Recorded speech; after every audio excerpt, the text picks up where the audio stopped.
vous le vivez et vous le voyez tous les jours.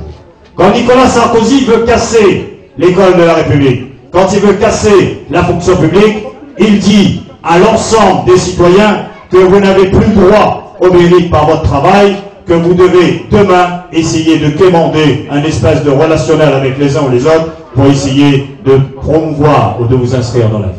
Eh bien, je crois qu'aujourd'hui, le 22 avril, vous avez à repasser en revue tout ce que Nicolas Sarkozy a mené comme politique.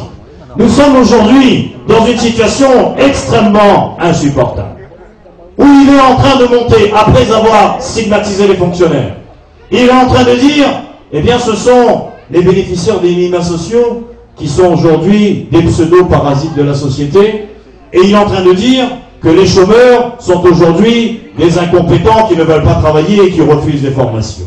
Et il veut proposer, et alors quelle manière outrancieuse, un référendum pour obliger un chômeur à aller en formation.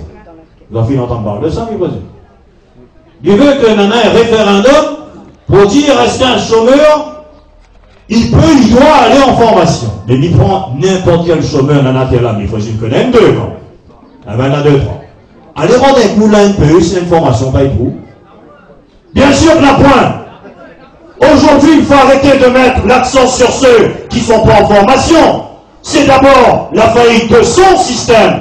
C'est lui le président de la République. Il n'a pas mis en œuvre les moyens financiers pour que Pôle emploi permette d'offrir des formations à l'ensemble des chômeurs. Qu'on ne vienne pas faire prendre des vessies pour des lanternes. Sa politique n'est pas à la hauteur de la situation sociale. Et il ne faut pas tomber dans ce piège. La politique de Nicolas Sarkozy est à l'origine de la situation sociale que nous connaissons aujourd'hui. Et on peut passer en revue. 500 millions d'euros en moins dans l'économie réunionnaise sur la défiscalisation et tout ce qui était soutien à l'investissement. 5 ans après, qu'est-ce qu'on constate? C'est 60% de chômage chez nos jeunes. Qu'est-ce qu'on constate? C'est 30% de chômage qui, d'ailleurs, quand il parle de Sarkozy, il a fait le couillon, le soleil revient. Même lui, d'accord avec moi. Ça a de quelques bons moments.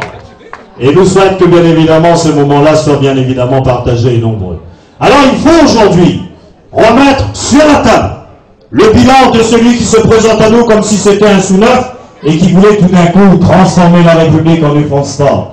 Je crois très sincèrement, mes amis, mes camarades, que celui qui est le moins bien qualifié, celui qui est le moins bien placé pour porter un changement en France, c'est le candidat sortant, c'est le président sortant, c'est ce monsieur Nicolas Sarkozy. Alors le 22 avril, vous avez une possibilité.